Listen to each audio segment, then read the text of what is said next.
Ciao e benvenuto su Storie di Tradimento. Prima di iniziare, sarebbe molto apprezzato se vi iscriveste al mio canale, metteste mi piace al video e lasciaste un commento qui sotto. Questi piccoli gesti significherebbero molto per il futuro di questo canale e ricompenserebbero davvero lo sforzo che metto ogni giorno. Ora, senza ulteriori indugi, iniziamo. Matthew e Serena avevano una relazione che abbracciava 2 decenni, segnata da amore, stabilità, ma anche da delusioni non espresse. Quando si incontrarono, era l'estate della loro giovinezza, entrambi vibranti di possibilità. Serena, piena di ambizione, aveva un senso dell'avventura che attirò Matthew. Lui era più quieto, preferendo la stabilità alla spontaneità, ma quell'equilibrio li rendeva perfetti l'uno per l'altra. Insieme costruirono una vita, 2 figli, Ava e Leo, e una casa in un quartiere suburbano. Con il passare degli anni, l'amore di Matthew per Serena si approfondì, ma il suo spirito iniziò a offuscarsi. La donna vivace che una volta cercava nuove esperienze, ora si muoveva attraverso ogni giorno come in trance. Si sentiva intrappolata dalla routine. Svegliarsi, preparare la colazione, accompagnare i bambini a scuola, poi andare a un lavoro che una volta la entusiasmava, ma che ora sentiva come un peso. Ciò che un tempo era appagante divenne monotono. Il suo ruolo di moglie e madre la consumava, non lasciando spazio alla donna che era stata. Matthew, d'altra parte, trovava conforto nella loro routine. Gli piaceva il ritmo della vita familiare, il calore della loro casa, la gioia di vedere i loro figli crescere. Non immaginava che Serena si sentisse diversamente. Credeva che i loro sacrifici condivisi valessero la pena, che avrebbero guardato indietro a quegli anni con orgoglio.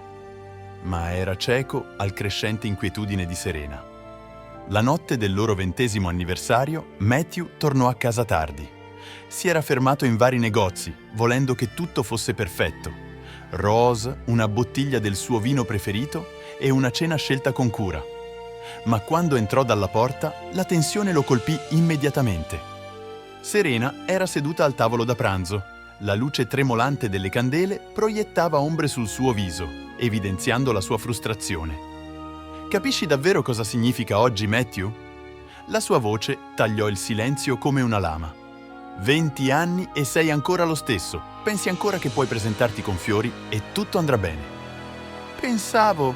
Pensavo che questo ti avrebbe reso felice, balbettò lui, colto alla sprovvista dalla rabbia nella sua voce. Gli occhi di Serena si riempirono di lacrime mentre scuoteva la testa. Non voglio fiori, Matthew. Voglio indietro la mia vita. Voglio sentirmi viva di nuovo. Non posso continuare a vivere così, intrappolata in questo ciclo. Matthew sentì il cuore sussultare. Non aveva mai visto questo lato di Serena, così determinato, così inflessibile. «Cosa stai dicendo, Serena?» Lei prese un respiro profondo, le mani tremanti mentre si stabilizzava. «Voglio del tempo separati. 6 mesi senza contatti. Ho bisogno di capire chi sono senza di te, senza questa casa, senza tutto questo. Ho bisogno di ritrovare me stessa». Le parole riecheggiarono nella mente di Matthew come una condanna a morte, ma non poteva discutere. Vide la disperazione nei suoi occhi. «Se è quello che vuoi, non ti fermerò», disse, anche se la sua voce tremava di dolore. Serena partì la mattina successiva, una valigia in mano. Guardandola uscire dalla porta, Matthew sentì come se il suo mondo stesse crollando. I giorni che seguirono furono una sfocatura di silenzio e incertezza. Cercò di concentrarsi su Ava e Leo, proteggendoli dai cambiamenti che stavano lacerando la loro famiglia. Ma ogni notte, dopo averli messi a letto, sedeva da solo, tormentato dalle parole di Serena. Durante la separazione, Matthew si immerse nel suo ruolo di padre. Rendette le loro routine mattutine più vivaci, portando i bambini in gite a sorpresa al parco o lasciandoli restare alzati fino a tardi per le serate cinema. Voleva riempire il vuoto lasciato da Serena con ricordi a cui potessero aggrapparsi. Ma per quanto si sforzasse, la casa sembrava vuota. L'assenza di Serena era una ferita che rifiutava di guarire. Nel frattempo, Serena abbracciò la sua nuova libertà con fervore. Si trasferì in un piccolo appartamento in città, iscrivendosi a corsi d'arte, riaccendendo amicizie che aveva trascurato negli anni ed esplorando un lato di sé che era rimasto a lungo dormiente. Usciva la sera, ballava fino a farsi male ai piedi e incontrava nuove persone, uomini che la facevano sentire di nuovo desiderata. Ci furono avventure, alcune passioni travolgenti, ma niente che riempisse il vuoto dentro di lei. Si diceva che era ciò di cui aveva bisogno, eppure un'ombra di dubbio persisteva. Una notte, mentre scorreva i social media, Matthew si imbatté in una foto di Serena, le braccia intorno a un uomo che non aveva mai visto. La didascalia diceva: «Ai nuovi inizi». Sembrò una lama che si torceva nel suo petto. Non era solo l'immagine di lei con qualcun altro, era la realizzazione che lei stava andando avanti mentre lui si aggrappava ancora alla speranza di poter riparare ciò che era rotto. Il cuore spezzato di Matthew si trasformò in rabbia.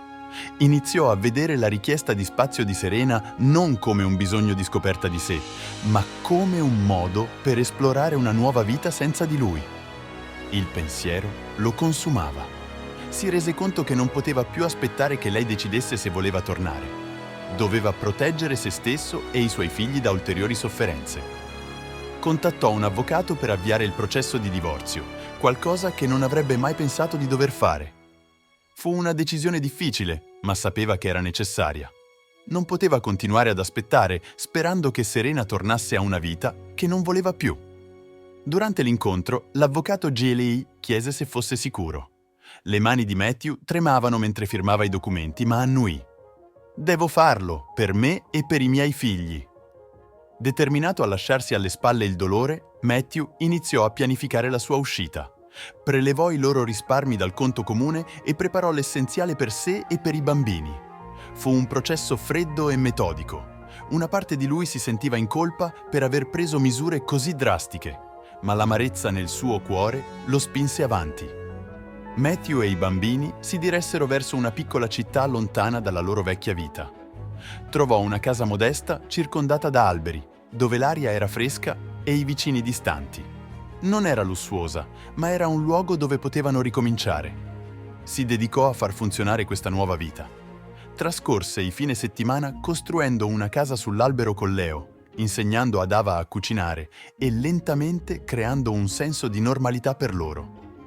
Non era facile, ma c'era una pace nel sapere che aveva preso il controllo del suo destino. 6 mesi passarono e Serena tornò a casa, aspettandosi che Matthew e i bambini fossero lì. Ma quando entrò, il vuoto la colpì come un'onda. La casa che aveva lasciato era ora un guscio. Niente risate, niente calore. Cercò freneticamente in ogni stanza, chiamando i loro nomi, ma solo il silenzio le rispose. Cercò di contattare Matthew, ma il suo telefono era disconnesso. Lo cercò online, ma non aveva lasciato tracce. Il panico di Serena si trasformò in disperazione. Assunse un investigatore privato, sperando di trovare qualche indizio, ma ogni sforzo portava a un vicolo cieco. Era come se Matthew e i bambini fossero svaniti dalla faccia della terra. Da sola nella casa vuota, Serena finalmente affrontò la realtà che aveva cercato di ignorare. Pensava di cercare libertà, ma ora si rendeva conto di aver perso tutto ciò che contava. Seduta nella loro camera da letto vuota, circondata dai ricordi della loro vita insieme, pianse per ore. Lacrime di rimorso, solitudine e nostalgia per la vita che aveva dato per scontata. Serena cercò di andare avanti, di riaccendere l'entusiasmo che aveva provato una volta, ma ogni notte l'angoscia tornava. Gli uomini che incontrava non riempivano più il vuoto. Le luci della città le ricordavano solo il calore che aveva perso. Si immerse in una spirale di depressione, i suoi giorni che si confondevano con notti di sonno inquieto e desiderio infinito. Nella campagna, Matthew si trovò a crescere nel suo nuovo ruolo. Sentiva la mancanza di Serena, ma con ogni giorno che passava si sentiva più forte. Fece nuove amicizie, si unì al centro comunitario locale e incontrò persino una donna, Elise, che lavorava in una caffetteria vicina. Elise era diversa da Serena, era tranquilla, gentile, contenta delle piccole gioie della vita. Lentamente divenne parte della vita sua e dei bambini. Ma Matthew non era pronto per una nuova relazione. Il suo tempo con Elise era cauto, fatto di lunghe conversazioni e silenzi condivisi. Lei capiva che stava ancora guarendo e per la prima volta Matthew si permise di immaginare un futuro non tormentato dal passato. Eva e Leo si adattarono anche loro, trovando gioia nella nuova scuola e nella libertà di esplorare i boschi intorno a casa. Chiedevano della madre a volte, ma Matthew diceva solo «Anche lei sta trovando la sua strada». Non parlava mai male di Serena, ma si assicurava che sapessero che erano al sicuro, che non li avrebbe lasciati come sentiva che Serena aveva fatto con lui. Nella città, il senso di colpa e il rimorso di Serena si approfondirono. Pensò di contattare i genitori di Matthew, ma la vergogna la tratteneva. Non poteva affrontare il giudizio nei loro occhi, sapendo che era stata lei ad andarsene. Invece, passava davanti alla loro vecchia casa, sperando di intravedere Matthew o i bambini, ma la casa rimaneva vuota, proprio come la vita che aveva lasciato. Si consumava nel tentativo di trovarli, esaminando mappe e vecchi contatti, sperando che qualcuno, da qualche parte, avesse un indizio. Ma era tutto invano. Matthew aveva tagliato completamente i ponti, costruendo una barriera tra la sua nuova vita e il passato che avevano condiviso. Un freddo giorno d'autunno, Serena trovò il coraggio di visitare i genitori di Matthew, che vivevano ancora nello stesso quartiere. Quando arrivò, trovò il giardino decorato per l'autunno, un contrasto gioioso al suo stato d'animo cupo. La madre di Matthew aprì la porta. La sua espressione diventò fredda quando vide Serena. «Sono qui per sapere se sapete dove sono», disse Serena, la voce rotta. «Per favore, ho solo bisogno di sapere se stanno bene». La madre di Matthew la guardò con un misto di pietà e rabbia. «Matthew ci ha chiesto di non dirti nulla. Ha fatto la sua scelta, Serena. Tu hai fatto la tua». Chiuse la porta, lasciando Serena in piedi sul portico, sentendosi più persa che mai. Col passare dei mesi, che divennero anni, Matthew continuò a costruire una vita che sentiva giusta. Con Elise non c'era urgenza o pressione. Lei divenne una fonte di forza silenziosa e, sebbene non fosse pronto ad aprire completamente il suo cuore di nuovo, lei lo capiva ed era contenta di far parte del suo processo di guarigione. La loro relazione crebbe lentamente, basata sulla fiducia e sul rispetto. Eva e Leo prosperarono nel loro nuovo ambiente, diventando amici dei nuovi conoscenti del padre e adattandosi alla vita di una piccola città. Sentivano ancora la mancanza della madre, ma accettarono la nuova normalità. La vendetta di Matthew era stata costruire una vita in cui lui e i suoi figli potessero essere felici senza l'ombra di Serena che incombeva su di loro. La vita di Serena, tuttavia, rimase un ciclo di rimpianto. Finalmente capì che la libertà che aveva cercato era un'illusione. Perdendo la sua famiglia, aveva perso se stessa. Riempì il suo tempo con distrazioni, ma nulla colmava il vuoto lasciato da Matthew e dai suoi figli. Una sera tardi, Serena scrisse una lettera a Matthew, aprendo il suo cuore. Si scusò per tutto: il suo abbandono, il suo egoismo, il suo fallimento nell'apprezzare ciò che avevano. Chiese una possibilità di vedere i loro figli di nuovo, di far parte delle loro vite, anche se solo da lontano. Inviò la lettera all'unico indirizzo che aveva, quello dei genitori di Matthew, sperando che l'avrebbero inoltrata. Matthew ricevette la lettera alcune settimane dopo. Leggendo attentamente le parole di Serena, sentì un pizzico del vecchio dolore, ma anche un senso di chiusura. Sapeva che non poteva mai tornare a com'era prima, ma decise di rispondere, se non altro per farle sapere che Ava e Leo stavano bene. Inviò una breve nota tramite i suoi genitori, dicendo a Serena che, sebbene il loro passato non potesse essere cancellato, poteva visitare i bambini alle sue condizioni. Con il tempo, Serena ricevette la nota di Matthew con emozioni contrastanti. Non era la riconciliazione che sperava, ma era una possibilità di essere lì per i suoi figli in qualsiasi modo Matthew avrebbe permesso. Si aggrappò a quella speranza, determinata a fare ammenda, anche se Chei sarebbe voluto il resto della sua vita. La decisione di Matthew di permettere a Serena di tornare nella vita dei bambini, sebbene a distanza, portò un senso di pace. Poteva vedere che i suoi figli erano curiosi della loro madre e non voleva che la sua amarezza negasse loro la possibilità di ricostruire quel legame. Concordarono di incontrarsi in un luogo neutrale, dove Serena avrebbe visto loro per la prima volta in anni. L'incontro fu emozionante ma sobrio. Serena abbracciò Ava e Leo strettamente, le lacrime che le scorrevano sul viso mentre si scusava ripetutamente. Matthew rimase indietro, osservando con un'espressione cauta, sapendo che questo era tanto per i loro figli quanto per lei.